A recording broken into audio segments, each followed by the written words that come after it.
대한민국이 그리고 국민의 삶이 이렇게 무너진 데는 저의 책임이 가장 큽니다. 퇴행적 집권을 막지 못했고 정권의 무능과 폭주를 막지 못했습니다. 그 책임을 제가 져야 한다고 생각해 왔습니다.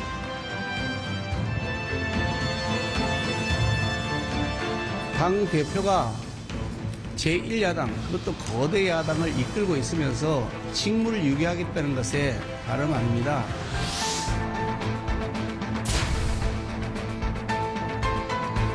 이재명 대표가 지시해서 또 이재명 대표가 결정한 거예요.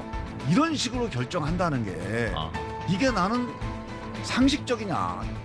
김남국 의원이 다음 총선에 출마하지 않겠다라고 하는 불출마 선언을 해서 그게 영향을 미친 거라고 봅니다.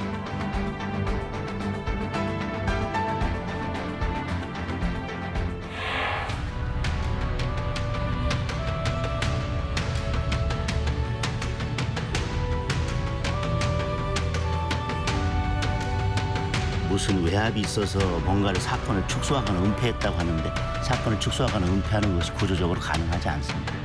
박대령 같은 경우에도 대통령이 굉장히 격노했다라는 이야기를 그 과정에서 들었다고 하고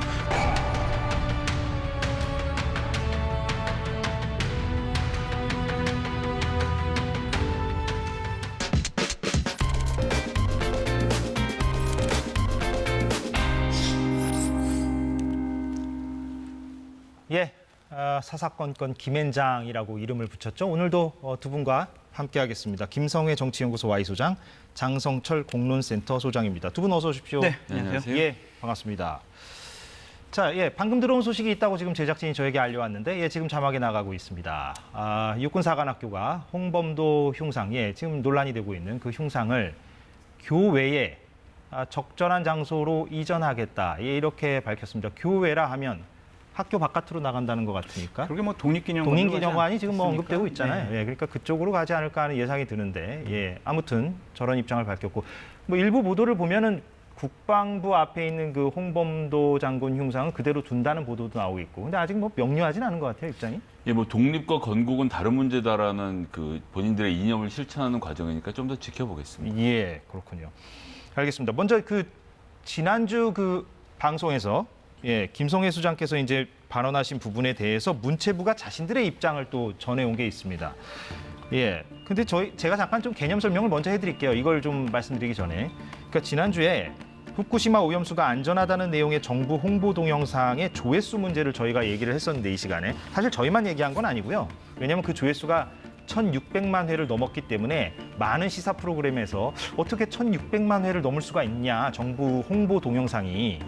무슨 아이돌 그룹의 어떤 동영상도 아닌데, 그런 문제 제기가 있었습니다. 그래서 이 시간에도 그 논의가 있었는데, 그 김성회 수장의 어떤 문제 제기에 대해서 문체부가 저희 제작진에게 이렇게 입장을 전해왔어요. 보면 투입된 광고비가 5억 원인데 1,600만 회의 조회수는 통상 업계에서 제시하는 그 광고비 투입 대비 산출 조회수와 비교해서 큰 차이가 없다. 그러니까 통상적인 수준이다. 그렇게, 그래서 조작이 없었다, 이렇게 얘기를 했고요. 또 하나는 보여주시겠어요? 해당 영상의 시청 지역도 99% 이상이 대한민국으로 밝혀졌고, 조사를 해봤더니 해외에서 이렇게 들어온 조회수는 얼마 되지 않았다. 이렇게 문체부 입장을 전해왔는데, 여기에 대해서 그래도 김성회 소장께서도 한 말씀 해주시면. 있는 자료를 가지고 제 개인적인 생각에 대해서 의혹을 말씀드린 거고, 거기에 대해서 정부가 잘 해명을 해줬다라고 생각하고요. 아직도 부족한 부분이 많이 있다고 보는데 국정감사 등을 통해서 밝혀지리라 좀 기대하겠습니다. 알겠습니다. 이렇게 이 부분은 정리하고, 오늘 본격적인 논의를 좀 시작하겠는데, 앞서 본 대로 이재명 대표가 오늘 오후 1시부터 단식에 들어갔습니다. 현장 사진이 있나요? 영상이군요. 지금 단식 현장으로 가고 있는 이재명 대표의 모습인 것 같은데, 지금 저기가 이제 국회 앞 천막인 것 같습니다. 단식에 들어가는 이유는 제가 앞서 설명을 해드렸고, 영상에서도 보셨고요. 여당에서는 뜬금없다는 반응을 내놨습니다. 일단 논평 듣고 가겠습니다. 장성철 소장께서 먼저 좀 얘기를 해주신다면. 정치인들이 단식, 삭발 이거는요, 최후의 수단이에요. 어떤 대화나 타협, 협상을 넘어서 국민들께 본인들의 생각과 판단을 직접 알리고 싶어하는 최후의 수단으로 보여지거든요. 좀 그렇게 바람직스럽다고 저는 생각하지는 않는데, 어쨌든 이재명 당대표로서는 어쩔 수 없는 선택이었다. 저는 오히려 이동관 방통위원장 그 청문회 전에 단식이나 삭발을 하면서 이재명 당대표가 그 반대에 대한 강한 의지를 표명하는 게 맞다라고 저는 방송에서 얘기를 한 적이 있었거든요. 이동관 방통위원장에 대해서. 네, 왜냐하면 예. 그건 대여 투쟁의 하나의 중요한 수단이 될 거라고 좀 생각이 들었거든요. 예. 그런데 오늘 단식의 명분으로 삼은 세 가지 이유는 윤석열 정권에서 받아들이지 않을 것 같다. 뒤에서 말씀드리겠지만. 그래서 일단은 여당에서 얘기하는 것처럼 본인의 사법적인 위험도, 그렇기 때문에 체포동의안이 오면 가결되고 영장실질심사 받으러 가면 구속영장이 발부될 거라는 본능적인 생각이 있는 것 같아요. 그래서 그거를 좀 방어하고 방어적인 어떤 수단이다. 네, 관심을 돌리기 위해서 단식이라는 극단적인 선택을 하지 않았느냐라고 생각이 들어서 퇴로가 없는 상당히 위험한 도박에 이재명 당대표가 몸을 던졌다라고 평가합니다. 이런 장성철 소장의 진단에 대해서 김성애 소장께서는. 그러니까 대화 타협이 안 되면 최후의 수단으로 쓰는 거다라고 말씀하셨는데 지금 최후로 몰고 있는 장본인은 대통령 아닙니까? 이재명 대표가 지난 1년 동안 윤석열 대통령에게 대화를 요구한 게 한 10차례, 20차례가 넘을 겁니다. 어떻게든 테이블을 만들어서 함께 앉읍시다. 뭐 이른바 이런 식으로, 영수회담. 예, 뭐 꼭 영수회담이 아니다라고 하더라도 어떤 형태로든 좀 대화를 하자. 그래서 밖에 있는 사람들도 둘이 만나기 정 어려우면 국민의힘 대표랑 해서 같이 보자부터 시작해서 여러 가지 제안이 들어갔지만 하나도 받아들이지 않았죠. 그런 상태에서 이번 연찬회에서 대통령이 사실상 야당을 적으로 규정했습니다. 거기엔 시민단체도 포함되고 노조도 포함되고 소위 말하는 대통령식의 자유민주주의 국가 간에 100% 찬성하지 않는 모든 사람들은 적이다라고 말씀하신 것이거든요. 그렇게 들었던 많은 야당 지지자들은 굉장히 충격에 빠졌죠. 뭐 더 이상 대화가 될 수 없는 상태가 되어버린 것 아닌가. 그래서 하버드 대학의 스티븐 레비츠키라는 교수가 어떻게 민주주의는 무너지는가라는 책을, 교과서적인 책인데 이 책을 썼는데 여기서 민주주의의 수호의 핵심 과제 두 가지 얘기하는데 상호 관용과 제도적 자제. 제도적 자제는 말은 안 해도 있는 규범. 예를 들면 방통위는 5명이 모여서 회의하는 조직이다. 근데 이분들 지금 2명이 모여서 막 다 통과시키지 않습니까? 이런 걸 하지 말아야 된다는 게 제도적 자제고요. 상호 관용은 아주 쉬운 건데요. 그 정당이 헌법 안에 들어와 있는 정당이라고 하면 적으로 규정해서는 안 된다. 굉장히 저는 이게 통찰이 있는 말씀 같은데 헌법 안에 들어와 있는 민주당을 왜 자꾸 대통령께서는 적으로 규정하려고 하시는지. 이렇게 되면 야당으로서는 결사적으로 맞서 싸울 수밖에 없죠. 정말 안타까운데요. 이재명 대표에겐 다른 방법이 없었다고 봅니다. 예. 제가 한 가지 더 첨언을 하면 저 단식이 뭐 윤석열 정권이라든지 아니면 국민의힘을 향한 그러한 단식은 아닌 것 같고요. 오히려 내부 결속력이 아니냐라는 좀 생각이 듭니다. 저런 걸 통해서 나는 민주당, 진보 진영의 구심점이 되겠다라는 강한 의지를 표현하는 것으로 보여지고요. 단식한다고 생각을 해보세요. 그러면은 의원들이 어쩔 수 없이 계속 동조 단식을 하거나 같이 방문을 하거나 이런 모습 보일 거예요. 민주 진영에 있는 원로들도 한 번씩은 찾아와가지고 위로하고 같이 동조 단식도 하고 아니면 그만둬라라고 이렇게 설득도 할 거고 또한 이재명 당대표나 민주당을 지지하는 유튜버들 같은 경우에는 보통 생중계를 하게 될 거예요. 그러면은 지지자들이 더욱더 결속할 수 있는 계기가 될 거라고 보여집니다. 네. 그래서 아까 뭐 3가지 약속을 했지만 요구를 했지만 결국엔 그거보다는 내부 결속력이 강하다. 그렇게 저는 분석하고 싶습니다. 그 3가지 요구라 함은 민주주의 훼손에 대해서 대통령이 사과할 것, 네. 그리고 후쿠시마 오염수 방류에 대해서 반대 입장을 밝히고 네. 제소할 것, 네.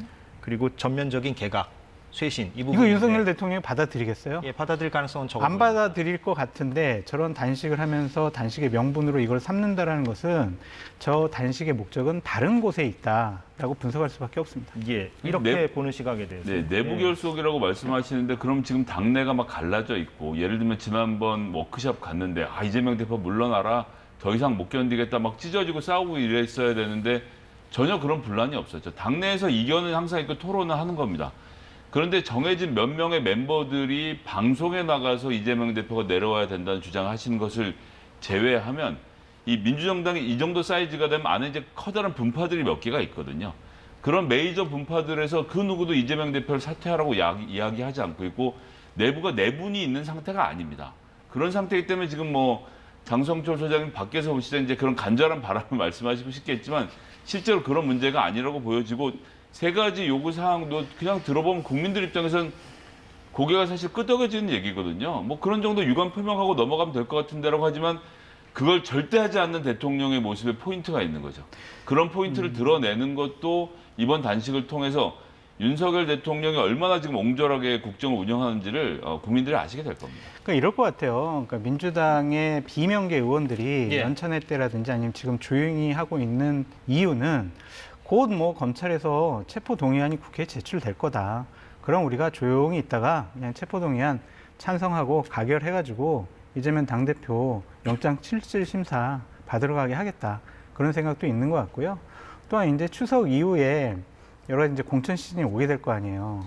그렇게 되면은 당의 지지율이 그리고 내년 총선에 대한 전망이 되게 민주당에게는 안 좋게 나타난다면 의원들은 가만히 있을 수는 없죠. 이재명 당대표 물러나라.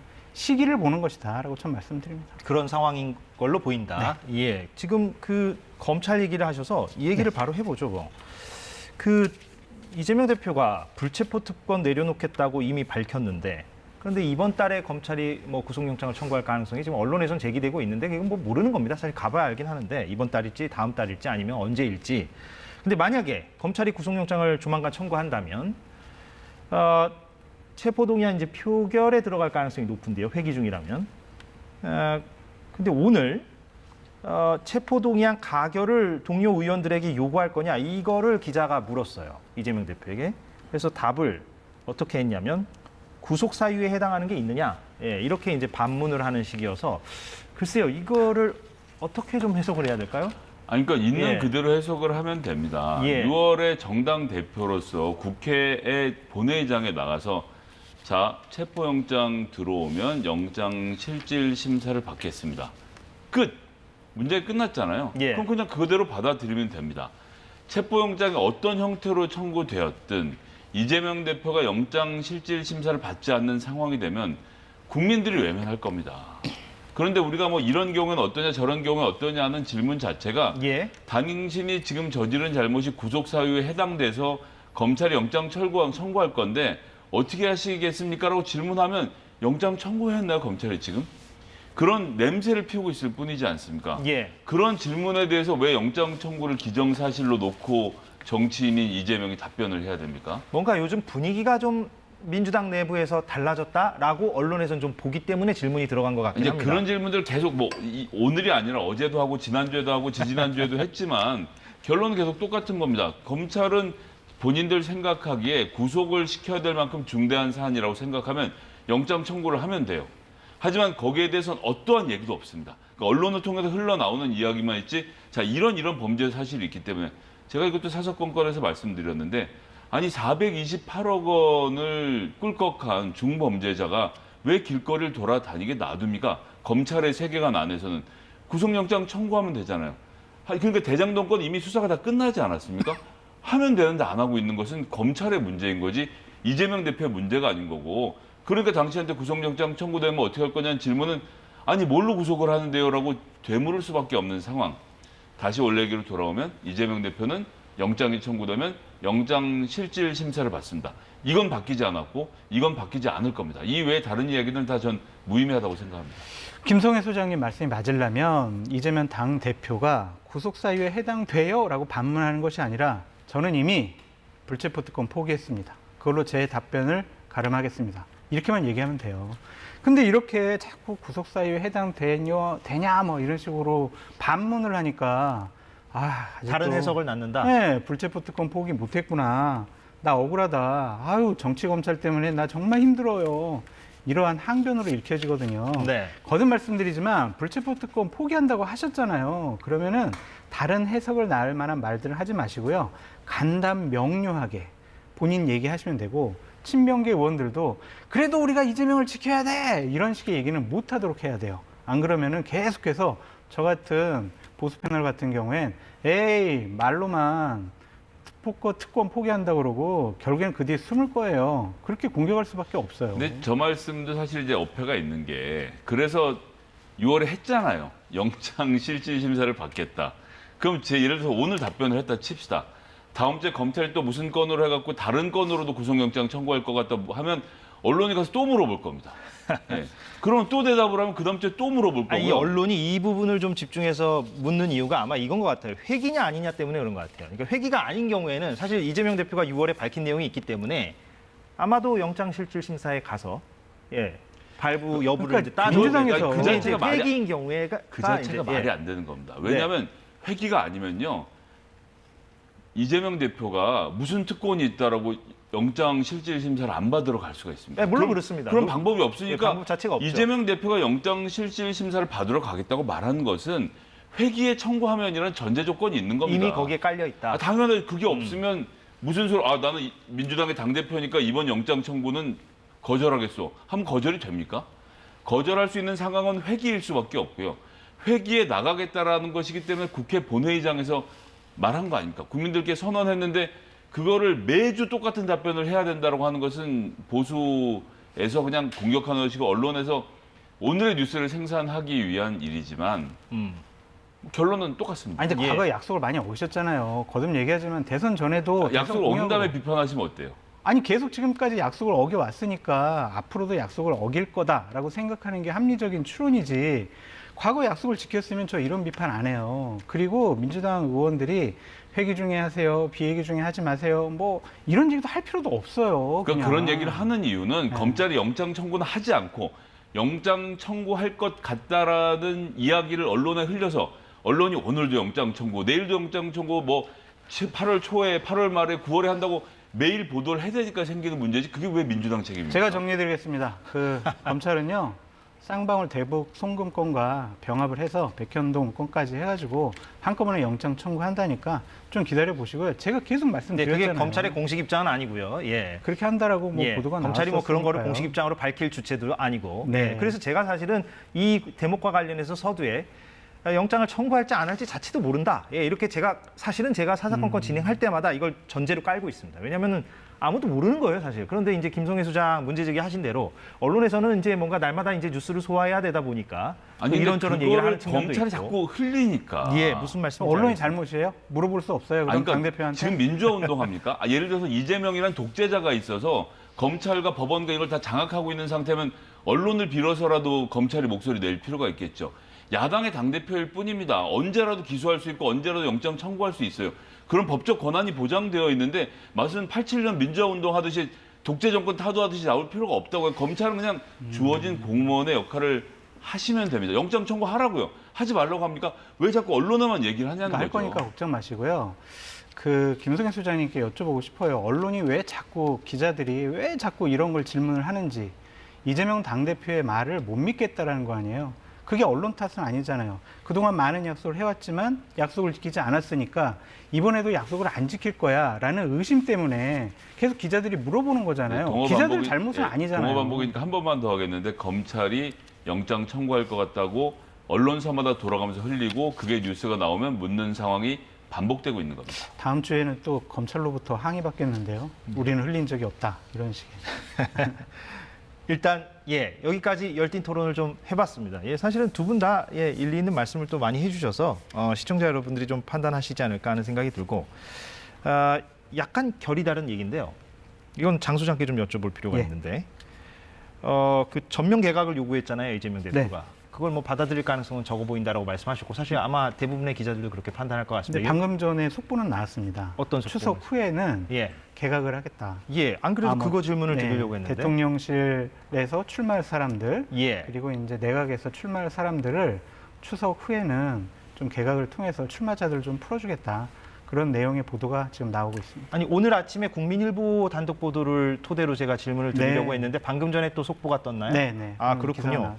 장 소장님 굉장히 빠르십니다. 방송 중에서도 지금 그런 걸 포착하시는데 오늘 아침 국민일보 보도를 보니까 이런 이재명 대표와의 어떤 요구와는 별개의 움직임입니다. 그래서 제가 이제 장 소장께 좀 질문을 드리자면 실명도 언급되고 있어요. 직함을 다 빼고 제가 나열을 하자면 대통령실에서 강승규, 김은혜, 전희경, 주진우, 서승우, 강명구 이런 분들이 그러니까 수석 또는 비서관이죠. 총선 출마에 나올 것이다. 그래서 추석 뒤에 이제 이분들이 나오고 교체가 될 것이다. 이런 전망들이 나오고 있는데 뭐 일리 있는 보도입니까? 이분들은 다 출마하고 싶어하는 분들이에요. 그리고 이분들이 계속 뭐 대통령실에 있을 분들도 아닌 것 같고요. 대통령실에서 일했던 경력을 갖고 분명히 이제 출마할 것으로 보여지고요. 대통령실의 경력이 일단 국민의힘에서 좋은 지역구를 받는데 상당히 장점이 될 것 같다라는 좀 생각이 듭니다. 예. 이분들은 정치를 하겠다라고 생각하는 의지가 강한 분들입니다. 그런데 이분들이 이제 어디로 가느냐가 쟁점이잖아요. 그렇죠. 예, 네. 이른바 어려운 곳으로 가느냐, 네. 좀 당선되기가 가능성이 높은 곳으로 가느냐. 당선될 가능성이 높은 곳에는 이미 또 자리를 잡고 있는 사람이 또 있고, 그렇죠. 교통 정리 어떻게 할 것이냐, 뭐 이런 것들인데 그렇죠. 이와 관련해서 좀 뭐 뭔가 강승규 포인트를 말씀해 시민사회 수석 주신다면? 같은 경우에는 원래 마포가 지역구인데 고향은 예산이거든요. 그러면 예산이 당선 가능성이 높겠죠. 마포 같은 경우에는 상당히 국민의힘으로서는 어려운 지역구가 될 거니까 그런 것들을 어떻게 정리할 것이냐가 좀 관전 포인트 같고요. 김은혜 수석 같은 경우도 분당을에 출마하고 싶어하는 의지가 강해요. 예. 그렇다면 상대적으로 수도권에서 좋은 지역구인 분당을을 줄 것이냐, 아니면은 김은혜 수석 당신은 인지도도 있고 대통령실에서 근무를 했으니까 어려운 데 조금 가라. 더 험지에 나가라, 그런 요구를 당해서 할지, 아니면은 대통령실에서 그래도 우리 대통령과 호흡을 맞출 수 있는 사람들이 많이 국회에 진출해야 된다, 그 상대적으로 당선되기가 용이한 지역으로 나가야 된다, 이런 논리가 당하고 대통령실하고 부딪힐 거예요. 부딪혀서 어떻게 결론이 날 것으로 예상하십니까? 대통령실이 이기겠죠, 결국은. 당의 총선의 주도권은 없다고 보여지고요.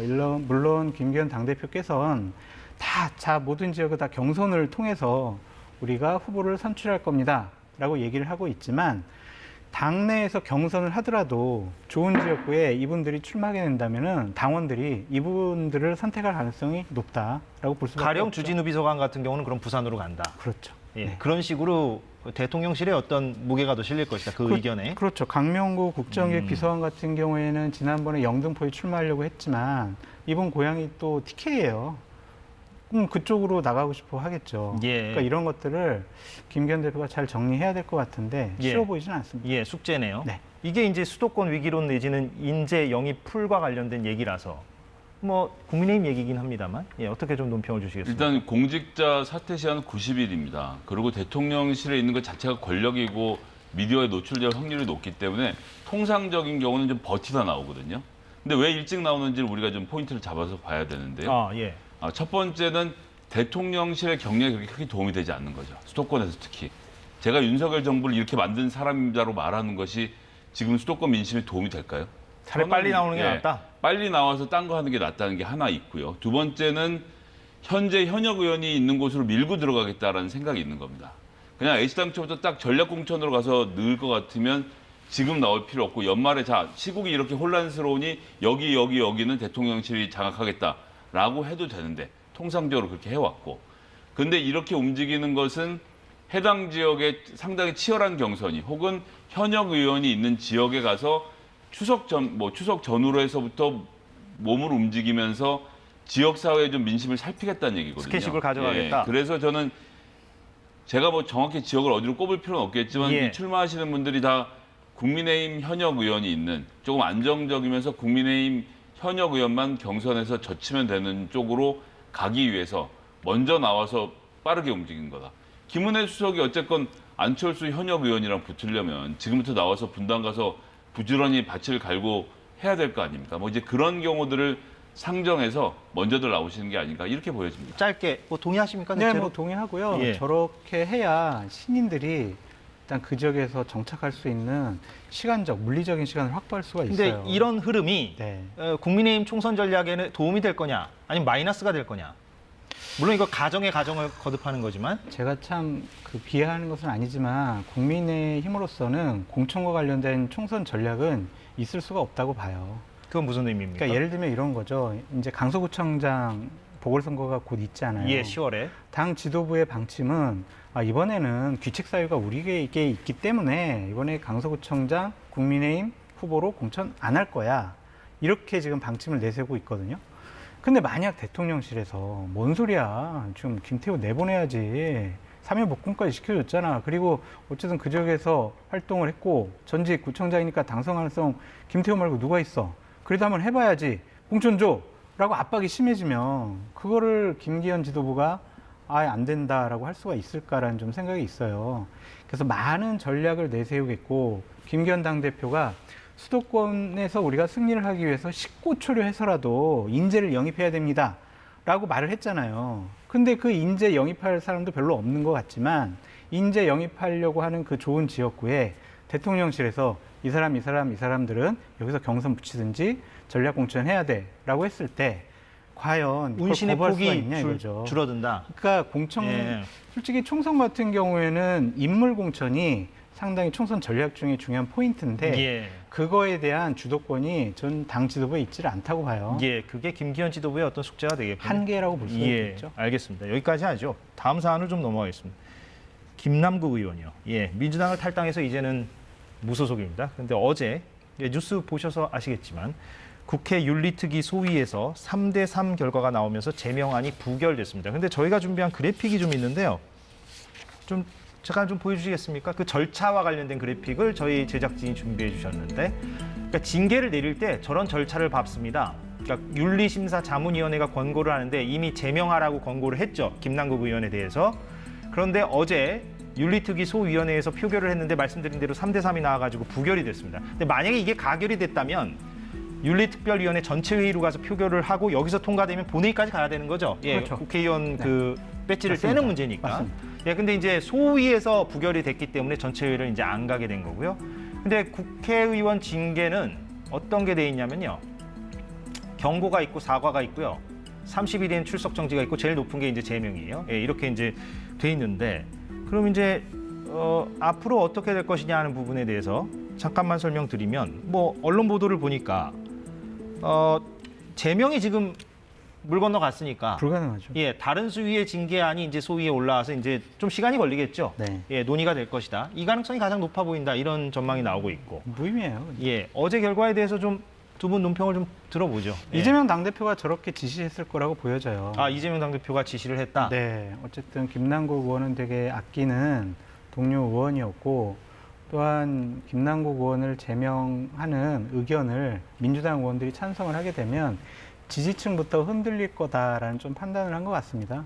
그러니까 지극히 큰 것은 못 보고 그냥 자기가 가진 기득권을 지키기 위해서 이재명 당대표가 저러한 좀 정무적으로 정치적으로 판단 잘못된 선택을 한 것 같다라고 말씀드려요. 예, 이재명 대표가 지시했는지 여부는 물론 뭐 확인되는 사항은 아니지만 네. 그렇게 이제 네. 해석을 하신다는 거고. 예. 예, 그렇게 지시해서 할 수 있는 성질의 문제는 아니었다고 보고요. 이제 김남국 의원이 불출마 선언을 한 것이 뭐 민주당 의원들에게 심적 영향을 미쳤을 가능성은 뭐 있다고 봅니다. 그런데 그래서 이제 아쉬운 점은 사실 어떻게 될지는 국회 본회의에서 동료 의원들이 정하는 게 맞았다라고 봅니다. 그러니까 사전에 저 가능성이 차단된 상태로 가면 이 모든 정치적 부담이 지금 민주당에게 돌아올 수밖에 없는 상태이거든요. 예. 그런 점에서는 전체 회의에서 다시 한번 논의해볼 기회가 있으니까요. 어떻게 해야 될지에 대해서 해당 상임위에서 윤리특별위원회에서 좀 더 심도 깊은 논의를 했으면 좋겠고요. 저런 사안의 경우에는 동료 의원들이 함께 모여서 결정을 해야 되는 사안이다. 하나 더 짚어보면 윤리특별위원회에서 지금 징계 수위를 정하는 데 있어서 우리나라 제도 자체가 벌금 구류담의 사형입니다.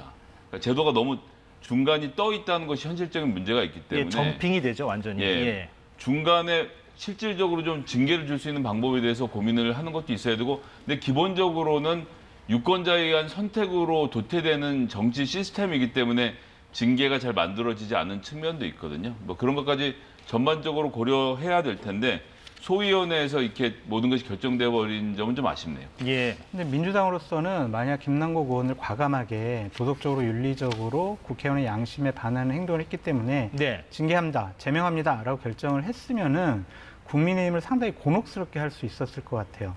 그러니까 야당 같은 경우에는요, 어떤 도덕적인 윤리적인 명분에서 앞서야 본인들의 비판 포인트가 상당히 아프게 여당에게 다가올 텐데 본인들 식구는 보호하니까 국민의힘에서 여러 가지 잘못을 저지른 사람들에 대해서 저 사람은 윤리에서 심판하자, 뭐 징계하자 이런 얘기를 하더라도 그렇게 설득력이 없어 보이는 거예요. 그래서 저는 자살골을 넣었다라고 표현하고 싶습니다. 이제 그런 부분에선 지금 무소속 의원하고 또 국민의힘 의원도 제명 결의안이 지금 올라가 있는 상태인데 여기에 대한 논의는 뭐 1년 넘게 지지부진하고 있지 않습니까? 윤미향 의원 같은 경우 특히나 징계 결의안이 올라갔다가 실질적으로 재판에서 거의 다 무죄를 받은 상태인데 예. 이런 부분에 대해서 좀 마무리를 지어야 되는데 너무 좀 이슈에만 쏠려가는 것이 아닌가, 윤리특위가. 박덕흠 부분도 의원의 좀 경우도 문제가 그렇고 있어요. 윤미향 예. 의원의 경우도 그렇고 마무리를 지었으면 좋겠습니다. 그러니까 두 가지 문제제기가 있더라고요. 그러니까 윤리특위에 대한 근본적인 그런 고민들 그런 게 있고 또 코인 관련해서도 이제 권영세 의원을 비롯해서 네. 좀 다른 의원들과의 어떤 형평성 문제도 좀 제기되는 것 같기도 하고요. 권영세 의원권이랑 좀 다른 부분이 있는 것 같아요. 예, 물론 다른 부분이 네. 있다고 본인도 얘기하고 있습니다. 김남국 권 의원 의원도. 같은 경우는 액수가 크고요. 그 액수의 출처가 불분명하고 여러 가지 거래 내역을 제대로 제출하지 않았고요. 또한 본회의 시간이나 상임위 시간에 다수의 거래를 한 국회의원으로서 본분을 잃어버린 행동을 했다라고 보여지고 권영세 의원은 권영세 의원이 또 잘못했으면 윤리위원회에서 징계를 하는 것이 좋겠다라는 생각이 드는데 전 김성애 소장님 말씀에 좀 반박하고 싶은 게 뭐냐면 법률적인 판단과 정치적인 징계는 좀 다르게 봐야 될 것 같아요. 국회의원 비리 혐의에 걸리면은 국회 가서 대법원 가서 확정 판결 받잖아요. 그래서 배지를 떼게 되고요. 의원직 상실하게 됩니다. 그런데 국회의원들 처음 국회에 등원했을 때 국민 앞에 선서를 해요. 헌법과 국회법에 있는 대로 저는 양심에 따라 국민을 대변해서 의정활동을 하겠습니다라고 선서를 하거든요. 이 양심의 문제거든요. 양심을 저버린 사람은 선서했듯이 국민의 대표가 될 수가 없어요. 예, 윤리적 차원의 그런 문제이긴 정치적인 정무적인 징계는 필요하다라고 말씀드릴 수밖에 없어요. 그런 차원에서 현직 장관이 코인 거래를 직무 시간 했다고 하면 그건 정상적인 행동이 아니죠. 아니죠. 네. 거기에 대해서는 지금 다른 이야기를 못 하고 있는 거 아닙니까? 액수가 무슨 손해를 봤기 때문에 손해를 보고 이득을 그거는 본 게 무슨 상관이 있습니까? 상관이 없죠. 그러니까 국민적 관점에서 보면 그때 코인 전수조사를 했잖아요. 네. 그러면 그 죄질이라는 표현은 제가 쓰지 않겠고요. 어떤 정도, 사안의 네. 정도에 따라서 누구는 중징계를 내리고 누구는 경징계를 내리더라도 다 뭔가 하긴 해야 되는 거 아닙니까? 아직도 안 한 전수조사를 상태죠. 했다는 건 해야죠. 그렇게 하기 위해서 한 건데. 전수조사를 민주당은 네. 지금 다 서명해서 제출을 하려고 하는 상태고 국민의힘이 버티고 있지 않습니까 아직도? 그러니까 이거는 제출을 해서 국민권익위부터 시작해서 전수조사를 하는 과정을 거쳐야 됩니다. 뭐 액수의 작고 큼이 문제가 아니라 1,000만 원, 2,000만 원만 잘못 기재해도 이 벌금형을 맞을 수 있는 현재 제도 하에서 여기에 제도적 미비가 있었다고 하면 그 부분을 보완하는 것이 필요하죠. 예. 마지막으로 이 사안 하나 또 짚어보고 좀 마무리를 할까 하는데요. 왜냐하면 사사건건에서 이제 이 박정훈 대령의 그 유일한 인터뷰, 단독 인터뷰를 진행한 바가 있기 때문에 좀 이 내용도 좀 오늘 마저 짚어보겠습니다. 왜냐하면 제가 아까 전해드린 대로 내일 구속영장 심사가 있습니다. 이제 항명 혐의를 받고 있는 박정훈 전 해병대 수사단장. 근데 최근에 그 박 대령이 주장한 내용을 보면, 이건 물론 박 대령의 주장입니다. 박 대령의 주장인데, VIP, 그러니까 윤석열 대통령이 경로했다라는 얘기를 해병대 사령관이 나에게 했다. 이런 내용을 지금 진술서에 담았어요. 그 내용 좀 잠깐 보여주시겠어요? 예, 준비되는 대로 보여주시면 저희가 하여튼 내용은 이어가겠습니다. 예, 그러니까 한 달쯤 전이죠. 그러니까 박정훈 대령이 해병대 사령관, 김계환 해병대 사령관과 대화하는 과정에서 보여주십시오.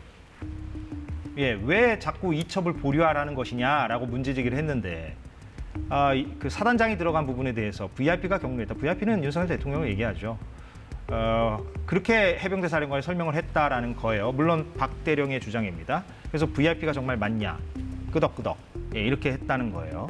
물론 여기에 대해서 해병대 사령관, 김계환 해병대 사령관은 부인하고 있고요. 또 나머지 분들도, 나머지 사람들도 대통령실에서도 부인하는 입장을 밝히고 있는데, 제가 드리고 싶은 질문은 그러면 가능성이요. 세 가지 중에 하나 아닌가요? 박 대령이 완전히 거짓말을 하고 있거나 김계환 사령관이 듣지도 않은 내용을 박 대령을 설득하기 위해서 지어냈거나 아니면은 사실이거나 뭐 이런 거 아닌가요? 녹음이 가장 중요한 증거 자료가 될 것 같아요. 어떤 녹음 말씀하십니까? 그러니까 수사단장하고 해병대 사령관하고 통화를 한 내역이 있어서 그 통화 내역을 박 단장이 녹음을 해놨거나 아니면은 구두 보고를 하는 데 있어서 거기 보고하는 데 있어서 여러 가지 또 녹음을 했거나 아니면은 문서로 사령관의 지시사항이 남아있거나 이렇게 된다면 사령관이 거짓말을 하고 있다라고 볼 수밖에 없다. 근데 육성이 있는지 없는지는 아직 확인해 모릅니다. 봐야죠. 뭐 그거를 아마 4일인가 박 단장이 자기는 이제 여러 가지 녹취록을 공개하겠다라고 한 것 같은데 지금 공개되어 있는 상황은 박 단장하고 변호사하고 녹음된 거가 지금 공개되어 있는 거잖아요. 일종의 상담 내용이죠. 그러니까 이건 뭐 증거라고 보기는 하기는 좀 어렵고 주장을 확인하는 거고. 직접 예를 들면은 국방부 차관이라든지 아니면 해병대 사령관이라든지 아니면 검찰 수사단이라든지 이런 분들하고 여러 가지 얘기 나눈 것들이 녹취나 녹음이 되어 있으면 이 게임은 박 단장이 이기는 거로 봐야 될 것 같고요. 저는 윤석열 정권에서 왜 이렇게 무리하게 박 단장에 대해서 여러 가지 조치를 취하는지 도저히 이해가 가지 않습니다. 이율배반적인 행동이거든요. 그러니까 김태우 전 수사관, 조국 민정수석실에 있었던 여러 가지 부조리한 일들을 공개했다, 폭로했다고 해서 우리는 이 사람은 여러 가지로 좀 영웅 대접을 하고 있고 공익 제보자라고도 얘기를 해서 결국에는 대법원에서 확정 판결 받았지만 사면 복권시켜준 거 아니겠어요? 그것이 바로 공정하고 상식이다라고 윤석열 정권이 얘기를 하고 있는데 박 단장에 대해서는 왜 저런지 이해가 안 됩니다. 중대한 범죄 행위를 저질렀으면은 그냥 견책하진 않았을 거 아니에요. 근데 견책으로 끝났단 말이에요. 경고로 끝났단 말이에요. 근데 지금 수사를 거부한다고 해가지고 구속을 하겠다? 이것은 다른 증거를 폭로하지 못하도록 압박을 가하는 것이 아니냐라는 의심을 지울 수가 없습니다. 예. 자, 헌병감이죠. 지금 해병대에서는 경찰, 그러니까 헌병 중에 제일 높은 사람입니다. 지난 군생활 내내 헌병으로서 수사를 해왔던 사람이 무엇이 증거인멸에 걸린지 모르겠습니까? 그래서 인터뷰하는 과정에서 보면 현직 수사관 동료들하고 좀 얘기를 하고 있냐 그랬더니 일체 통하지 않고 있다. 이런 부분까지 다 밝히는 것을 보면 수사에서 증거인멸했을 가능성, 일단 수사 자료 자체는 전부 다 지금 압수수색돼서 남아있는 것도 없는 상태고요. 그럼 왜 구속하려고 하느냐? 두 가지겠죠. 처음엔 VIP를 언급했다는 것 자체에 대한 어떤 그 무례함이라고 할까? 감히 VIP를, 감히 대통령을, 이게 하나가 있는 거고요. 두 번째는 대통령 국가안보실에서 이 헌병대에게 수사 자료를 요청한 것만큼 지금 사실이 되어 있는데 작년에 법이 바뀌었어요. 군인이 죽으면요, 경찰이 수사를 하게 돼 있습니다. 예, 민간 경찰. 그렇죠. 민간 경찰이 수사하게 돼 있는 것을 대통령실이 개입했다. 이미 직권남용이 되어 있는 상태입니다. 이걸 덮기 위해서라도 박정훈 대령의 입을 당장 막는 게 중요해서 영장 청구를 했을 텐데요. 저는 법원이 그렇게 쉽게 판단할 거라 보지 않습니다. 예, 여기서 마무리를 하겠습니다. 근데 아까 그래픽 잠깐만 더 보여주십시오. 제가 아까 소개하다 말았는데 해병대 사령관 얘기는 했고요. 예, 신범철 국방부 차관은 장관과 대통령이 통화한 적 없다는 입장이고, 예, 국가안보실장 조태훈 실장은 대통령에게 보고한 적 없다. 예, 이관섭 수석도 또 윤 대통령이 그 결과에 대해서 질책했다는 내용을 언론에서 봤을 뿐이다. 예, 이렇게 얘기하고 하나만 더 말씀드릴게요. 예, 짧게. 안보실에서는 네. 수사 계획서를 보내라고 단 한 번도 요구한 적이 없다라는 것이 공식적인 입장입니다. 예, 알겠습니다. 많은 걸 얘기했습니다. 예, 오늘 여기서 좀 마무리하겠습니다. 사사건건 김현장, 김성애, 장성철 두 소장이었습니다. 고맙습니다.